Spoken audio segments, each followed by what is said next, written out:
Mas hoje eu queria conversar com vocês sobre um assunto um pouco mais pesado do que esse da semeadura, e que a princípio talvez vai causar em você aquela pergunta no coração, dizer, poxa, eu vim nessa igreja hoje para mim eu escutar isso desse homem. Eu tenho o costume, de todas as manhãs eu levanto muito cedo, porque eu fiz o propósito diante de Deus, levar os meus filhos para a escola. Fiz isso com a Sara, minha filha, que agora se formou, e eu estou fazendo com o Pedro. Meu filho estuda a 1 hora da casa onde nós moramos, e eu levo todas as manhãs. Não posso buscá-lo, porque eu tenho um programa de rádio no horário, mas eu levo todas as manhãs. Então eu acordo bem cedo para arrumar o café para ele, estar junto e levá-lo. Antes, eu leio alguns jornais pela internet. Você vai dizer, pô, pastor, você não lê a Bíblia? Não, naquele horário não. Naquele horário eu leio o jornal. Tem o horário da Bíblia, tem outro horário. E eu leio 3, 4 jornais que eu tenho aqui no meu aparelhozinho. E eu posso dizer para você, sem medo de errar, que hoje, 7 de setembro de 2014, mais de 30 nações no mundo estão em guerra. Sem medo de errar, eu estou sendo conservador. Só na África, mais de 22 nações têm conflitos de guerrilhas. Ou o país inteiro está em guerra, ou diversas facções tribais estão em guerra.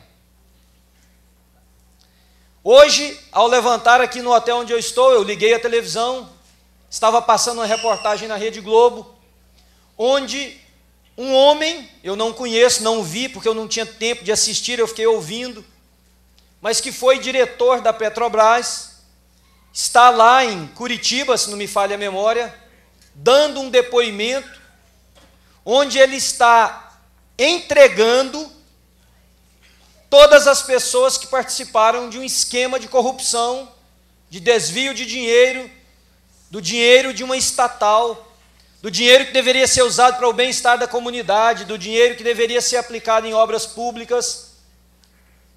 Você pode olhar à sua direita e à sua esquerda, uma constatação você terá. Nós vivemos em crise. Há uma crise social. Eu tive o privilégio de andar pelo centro de São Paulo com o pastor Ronaldo 2 dias atrás, e uma cena me chamou a atenção, dentre tantas, mas de ver o número de pessoas que estão fazendo das calçadas a sua cama, de uma árvore a sua casa, de um tablado de madeira o local da sua existência, de ver meninos cheirando colas em garrafas, totalmente anestesiados para essa vida. Há uma crise social. De ver pessoas dirigindo um carro que custa R$500 mil, enquanto os pontos de ônibus estão superlotados e as linhas de metrô esperam uma multidão que não será possível colocá-los todos naquele mesmo trem. Há uma crise instalada, queridos. Vivemos uma crise da confiança, da credibilidade. O que vocês fizeram aqui poucos minutos atrás, ao ouvir sobre um candidato, é exatamente porque nós vivemos uma crise de credibilidade. Está difícil saber em quem podemos confiar, não está? Quem podemos crer? A palavra não tem mais peso para ninguém. Hoje as pessoas te dizem, vou fazer tal coisa, você por dentro dá aquele sorriso irônico. A igreja não tem a credibilidade mais que tinha. Não somos o povo da palavra, que vive pela palavra. Há uma crise. E a pergunta que surge, ou deveria pelo menos surgir, é qual a palavra da igreja? Qual a palavra de Deus na crise? O que Deus tem a nos falar nos momentos em que a nossa boca se abre em perplexidade diante das situações dessa vida. Qual a palavra de Deus na crise? Porque uma coisa nós sabemos, este mundo não é justo. Não é justo. E ele não será justo. Porque o príncipe deste mundo é injusto. A justiça será percebida apenas na expressão da vivência comunitária dos filhos de Deus. Nós precisamos marcar essa terra com justiça. Se nós esperarmos que a sociedade se organize de forma justa, nós vamos nos decepcionar. A Bíblia diz que a justiça deve correr como ribeiros de água nas praças e nas ruas da cidade. Por quê? Porque os filhos de Deus se posicionarão em justiça.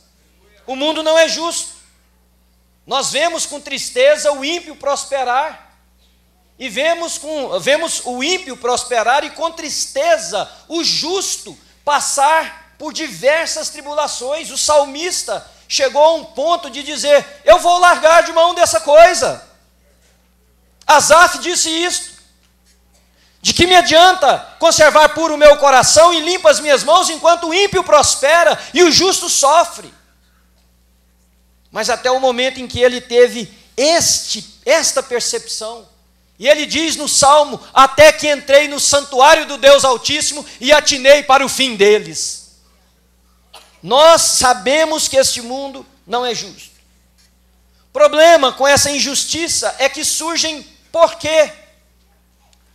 E a gente se pergunta: por que o desemprego?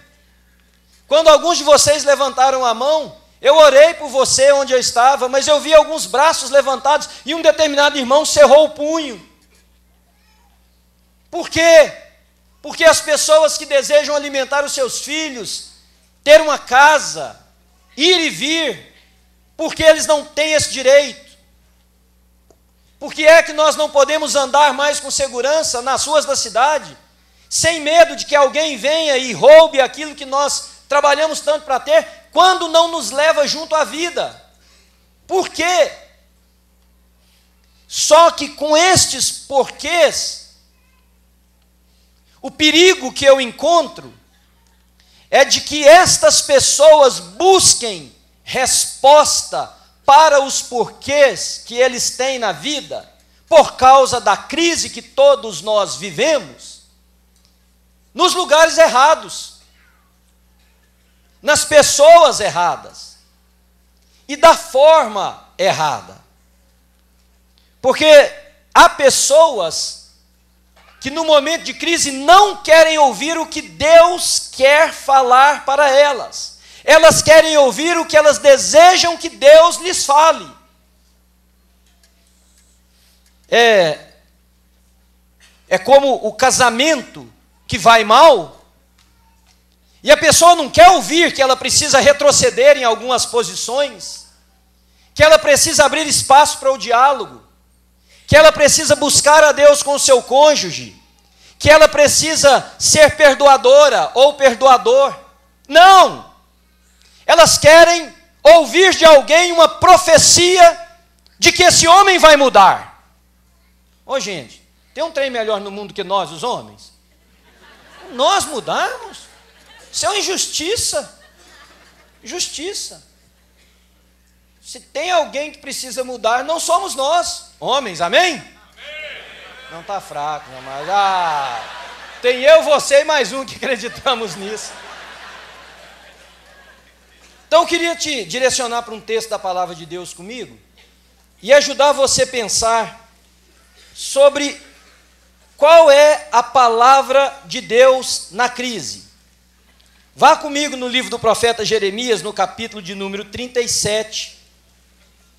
Vamos ler 2 ou 3 versículos, começando no versículo 17. Jeremias, capítulo de número 37, versículo 17. Mandou o rei Zedequias trazê-lo. Me permitam explicar, trazer Jeremias. Mandou o rei Zedequias trazê-lo para sua casa e em secreto lhe perguntou: há alguma palavra do Senhor? Respondeu Jeremias: há. Disse ainda: nas mãos do rei da Babilônia serás entregue. Disse mais Jeremias ao rei Zedequias: em que pequei contra ti, ou contra os teus servos, ou contra este povo, para que me pusesses na prisão?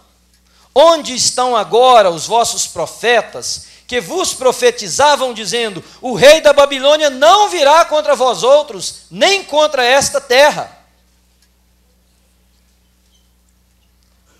Qual a palavra de Deus na crise? Cuidado, para na crise você não desejar ouvir apenas aquilo que você quer que Deus lhe fale, mas não querer ouvir o que Deus tem para te falar. Tem muitas pessoas que querem mudança sem compromisso, bênção sem luta, vitória sem a cruz. Eles não querem ouvir o que Deus tem para falar, eles querem ouvir o que eles desejam que Deus lhes fale. Se é verdade a minha introdução de que há uma crise instalada e que nós vivemos debaixo dessa crise, você veio a este lugar buscar uma palavra de Deus. Qual palavra de Deus você veio buscar? A que Ele quer que você ouça nesse momento de crise, ou a que você tem o seu desejo de ouvir? Eu aconselho alguns pastores na região que eu moro, e me lembro de um caso, não estou traindo a confiança de ninguém ao fazer isso, porque vocês jamais terão ciência de quem é essa pessoa. Eu fui procurado pela esposa de um pastor, uma jovem senhora, e me perguntou se eu poderia aconselhar a ela e ao marido. E eu disse que sim. Recebi primeira vez, ela veio só me contar a história. Ela havia se traído 3 vezes, o marido a traiu 3 vezes, com pessoas da igreja, com moças da igreja. E eu ouvi a dor do coração daquela mulher, dilacerada por essa percepção de uma fé que não se concretiza nos atos do dia a dia da vida de um casal. E eu vi a dor que estava no coração dela e disse para ela: olha, eu preciso que seu marido venha para tratá-lo. Dá vontade de falar assim para mim, dar uma lição nesse sujeito. Mas falei para ela: vamos marcar um próximo encontro para que ele venha. E marcamos. 2 dias antes do encontro, a minha secretária recebe uma ligação dizendo: pastor, a pessoa cancelou, mas o pastor fulano de tal. E eu tinha o telefone dela, liguei para saber se havia acontecido alguma coisa. E ela me disse a frase que mexeu com a minha compreensão até os dias de hoje. Ela disse assim: pastor, tivemos um culto na igreja ontem. O fogo de Deus desceu. Falei: ixi, vai queimar o que não precisa. E o que precisa vai ficar intacto. Mas ela me disse assim: e Deus revelou que já está cuidando deste caso. E eu disse: minha irmã. E ela falou assim: eu sei, você é pastor presbiteriano, você não crê nessas coisas. Creio, queridos. Eu não sei nem por que eu sou pastor presbiteriano, porque eu pastorei uma igreja presbiteriana, eu nunca nem estudei em seminário presbiteriano, para falar para vocês a verdade. Pedro falou ali esse negócio. Mas, não, meu filho Pedro, contei para o Ronaldo, meu filho Pedro, Deus nos avisou por uma irmã aqui de Brasília, que me ama e que estava orando por mim. A Ana não podia ter o 2º filho, ela teve um problema. Esta mulher me ligou e falou: pastor, eu estava orando por você, e Deus me mandou te dar um recado. Você vai ser pai de um varão. O pessoal não fala assim? Varão. Você vai ser pai de um varão. E é para Deus te dizer que Ele está te dando um filho, mais ninguém. E nasceu o Pedro, está lá, meu filhão, com 16 anos de idade, louvado seja Deus. Mas voltando aqui no caso da mulher, eu disse: minha irmã, vai acontecer com a 4ª. Não, pastor, está amarrado, rejeito. Falei: não é questão de rejeitar, seu marido é safado. Ou rejeitar o que você quiser, o cabra é safado. Ele não tem conceito de Deus na vida dele. Ele é um pastor mentiroso, irmã. E ele tem um hábito promíscuo. Se ele não se arrepender, se ele não voltar atrás dos seus maus caminhos, se ele não buscar ao Senhor, e quem sabe ele tem uma tara que ele precisa de tratamento psicológico. Ah, meus irmãos, não se passaram 30 dias, estava ela me ligando. Pastor, aconteceu. Hoje eles estão separados. Ela vivendo uma vida destruída e ele na safadeza. Cuidado, para você não querer ouvir no momento de crise aquilo que você deseja.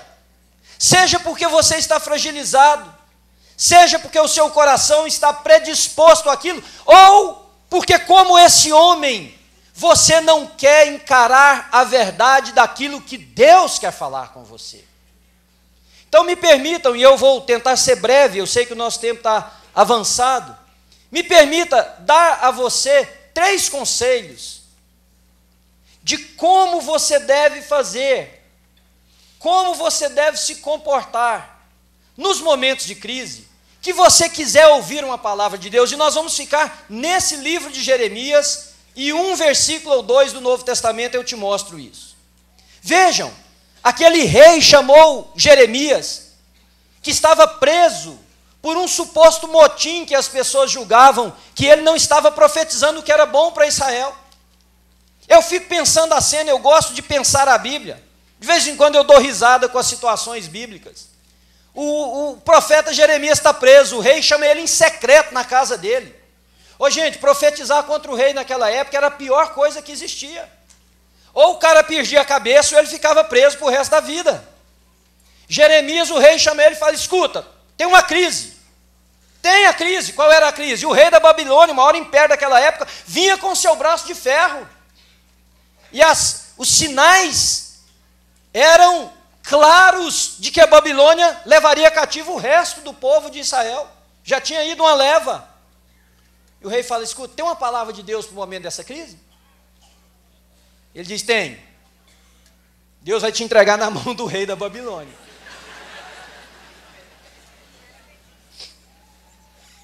Já pensaram? O cara te chama na casa dele e você fala, você vai virar escravo aí. Então, deixa eu te dar um conselho. Porque eu vou voltar nisso aqui daqui a pouco. Escolha sempre ouvir o conselho de Deus, mesmo que ele seja o mais difícil. E ele sempre será. Esse é o ponto. Vejam, o rei queria ouvir se havia uma palavra de Deus. Tem uma palavra de Deus. Eu imagino as cenas, Edequias tremendo, assustado, preocupado. Naquela época, quando um reino era conquistado, o primeiro que morria era o monarca.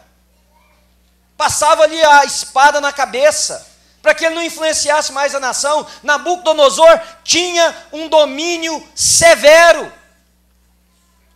Escolha, no momento de crise, ouvir a voz de Deus, mesmo que ela seja a mais difícil. É como a ilustração do rapaz que sonhou que estava caindo num despenhadeiro. Estava caindo, já tiveram essa sensação? Você está caindo assim? Temos psicólogos aqui, né, eles dizem que esse sonho tem um significado. Para mim tem. Medo nosso mesmo de cair no buraco. O cara está caindo e ele vê uma raiz assim, ele passa a mão e se segura naquela raiz. Uma raizinha frágil. E ele diz assim, Deus me ajude. Deus, o Senhor está me ouvindo? Aí Deus disse, estou. Ele falou, me ajude. Aí Deus disse, então tá, vou ajudar. Solte da raiz. Aí o cara fala assim, tem outro Deus aí não?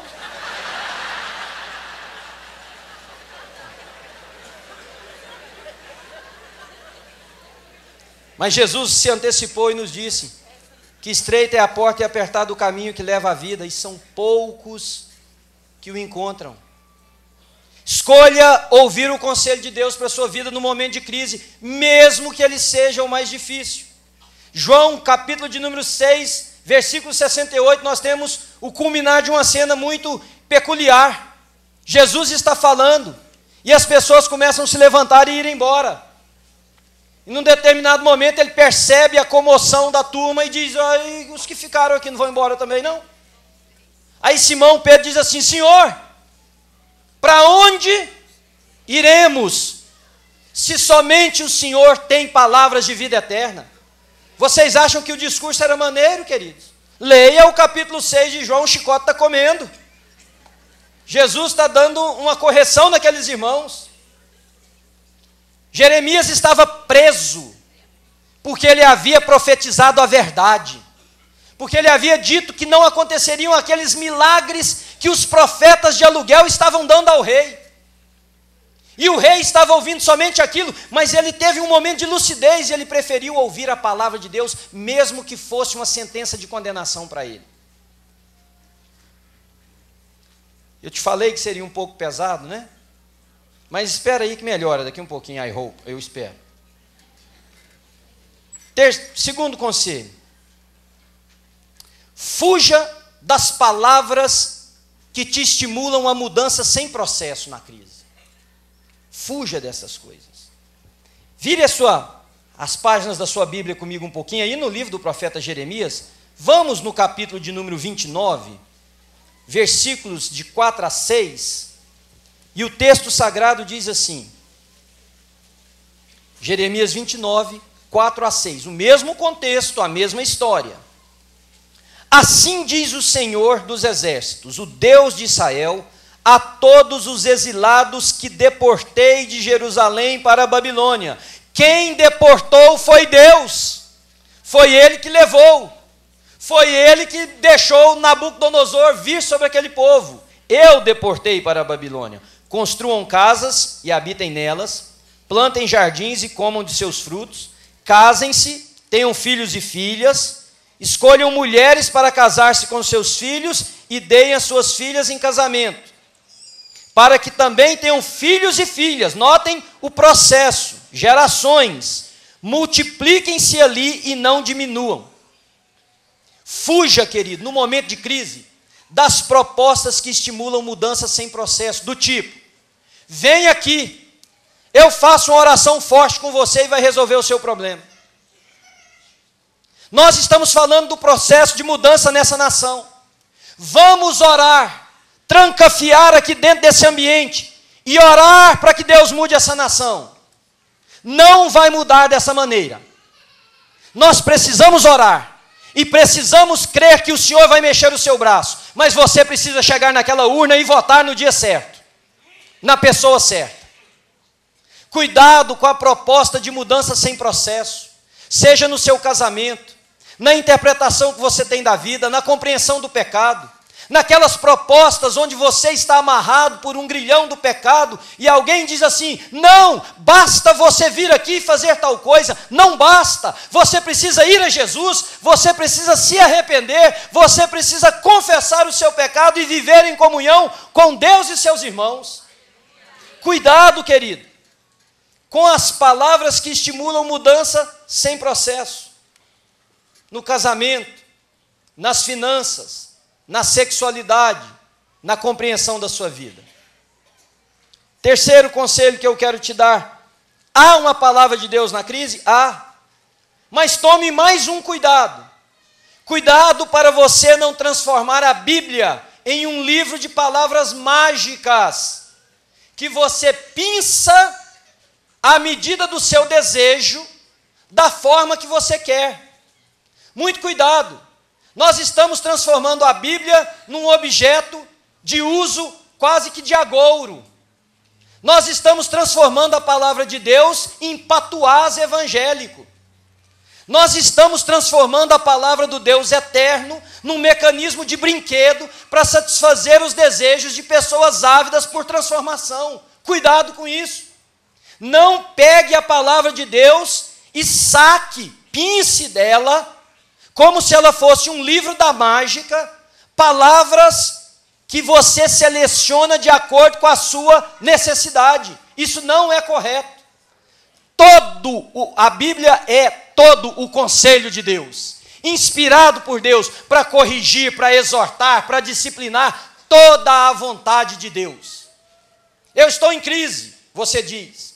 E aí você vai num texto conhecidíssimo, vou falar e vocês vão me dar a referência. Tudo posso. Onde é que está esse versículo, queridos? Não, para. Já saíram 4 livros da Bíblia aí diferentes. Filipenses, capítulo de número 4, versículo de número 13. Está lá, é bíblico. Mas você não pode fazer isso. E eu vou te dizer por que você não pode fazer isso.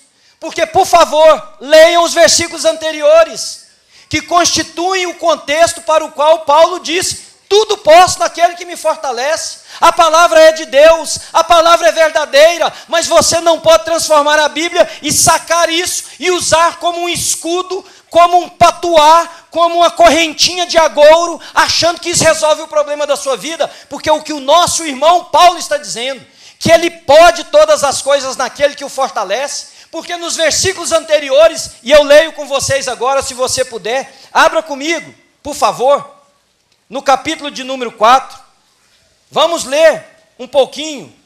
Ele está alegre, porque a igreja em Filipos renovou o seu interesse por ele. Seu interesse, deixa eu traduzir para vocês, cuidado.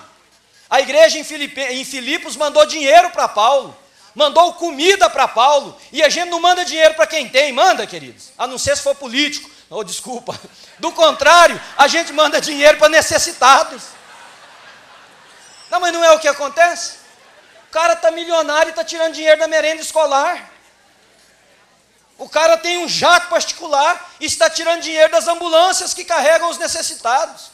Não, queridos, dinheiro a gente dá para quem precisa e comida dá para quem tem fome.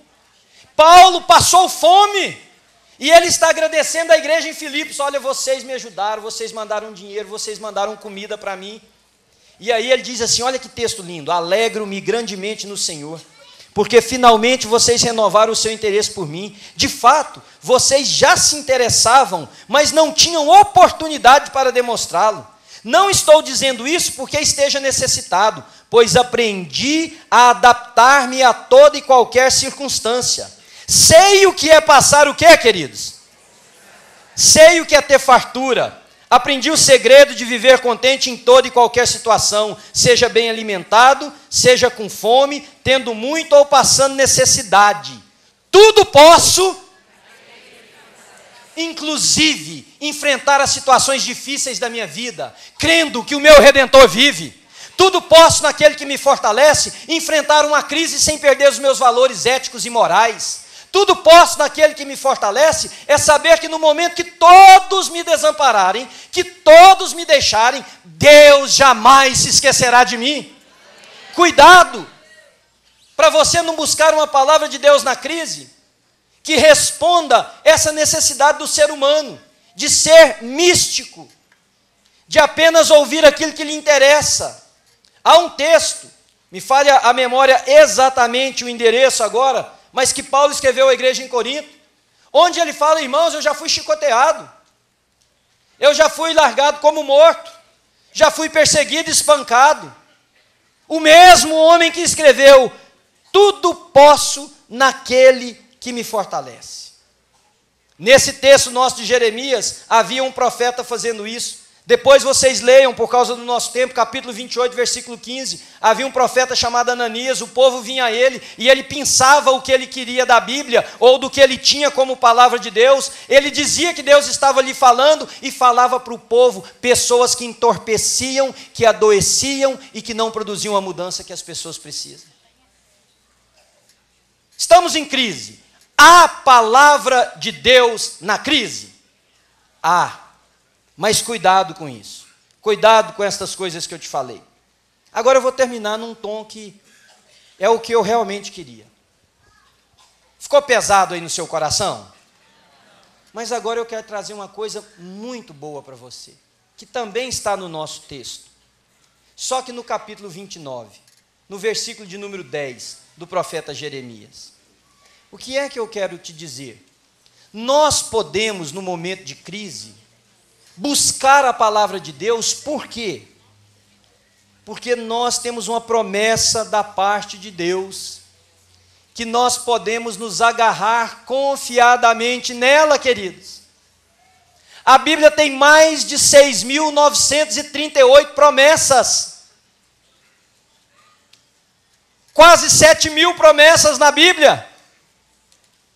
Por que que no momento de crise eu posso me agarrar nas promessas de Deus? Porque embora a palavra de Deus será sempre a mais difícil, ela é a palavra de um Deus que nos ama. Daquilo que Davi disse, eu prefiro estar nas mãos do Senhor do que dos meus inimigos.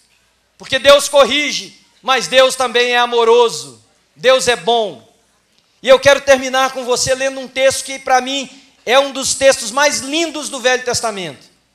Jeremias 29, começando no versículo 10, indo até o versículo 14.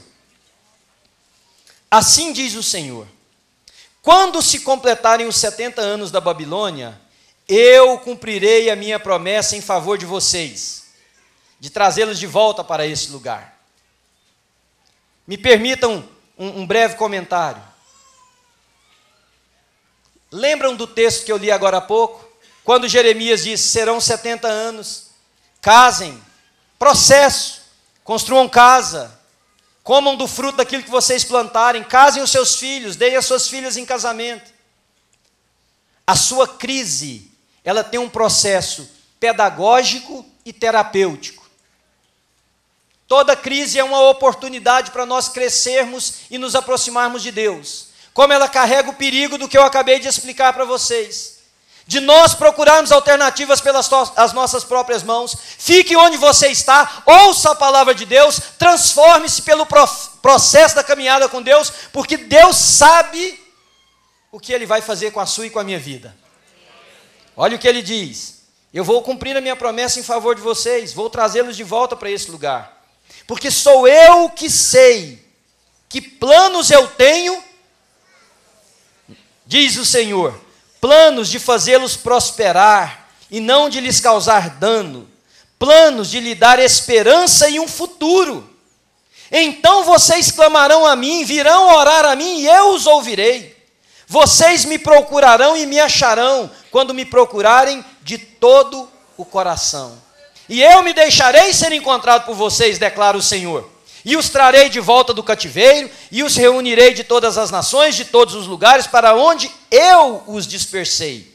E os trarei de volta para o lugar de onde os deportei, diz o Senhor. Deus tem interesse no nosso bem. Todas as coisas estão debaixo das mãos de Deus, querido. Inclusive da crise mundial, e da crise pessoal, inclusive da crise política, financeira, ética, moral, inclusive da crise sua, do desemprego, da lágrima que você veste pelo seu casamento, do filho, da filha que não está ou não estão onde você desejaria, da sua própria vida. Deus tem o controle. Venha para o Senhor, entregue-se a Ele, deixe o Espírito de Deus te escrutinar e te mostrar o que precisa ser transformado em você. Abra-se para o processo de mudança, porque no tempo certo a mão de Deus será colocada sobre você. E a transformação, que não é uma venda barata de uma coisa ligada à fé, é a verdade da palavra, se concretizará na sua vida. Então eu gostaria de fazer, mas não acho que eu tenho tempo. Mas eu vou apenas te sugerir, e eu encerro assim. Você precisa, lembra que eu disse, cuidado com as ofertas de mudança sem processo? Você precisa de um processo de transformação. Alguns de vocês aqui precisam dar a vida para Jesus hoje, porque sem Ele não adianta, queridos. Daqui a pouco nós vamos celebrar a ceia. Aquele que come do pão e bebe do cálice sem discernir o corpo e o sangue, come e bebe condenação. Não interpretaram ainda que este pão é símbolo do que Cristo fez para nos libertar, para te libertar, para me libertar. Nesse dia que comemoramos a nossa independência como nação, podemos celebrar a nossa independência do jugo do pecado. Você precisa dar sua vida para Jesus. Vou fazer muito rápido. Tem alguém que quer fazer isso? Dá só um sinal com a mão para mim. Eu não vou pedir você para vir aqui. Amém, querida? Amém? Mais alguém? Mais alguém que entende que nesse momento a primeira coisa que você precisa é entregar o seu coração a Jesus? Tem mais alguém que precisa fazer isso nessa manhã? Amém. Louvado seja Deus. Irmãos lá atrás, louvado seja Deus. É vocês e Deus. Fechem os olhos agora, comecem a orar, entrega a sua vida ao Senhor. Diz: Pai, eu preciso te dar a minha vida, eu preciso dessa mudança, mas eu preciso de uma mudança maior, eu preciso ser tirado do reino das trevas e trazido para o seu amor. E se você puder, ore por esses irmãos aí, feche seus olhos. Senhor, eu não sei quem é, mas vai de encontro a essa pessoa. Agora eu quero fazer um outro convite a você, rapidinho aqui embaixo. Você que entende que precisa, que está vivendo um momento de crise, você quer realmente ouvir o que Deus tem para você? Você dá um sinal com a sua mão dizendo: Senhor, eu quero viver com o Senhor num momento de crise, de bonança, de fartura. Você quer fazer isso, querido? Você quer consagrar a sua existência a uma vida perto do Senhor, mesmo nos momentos onde nós estivermos embasbacados com as coisas que nos acontecem. Louvado seja Deus. Você veio no dia certo nessa igreja. Vamos celebrar a vitória que Cristo nos deu na cruz do Calvário. Amém? Aleluia. Louvado seja o nome do Senhor.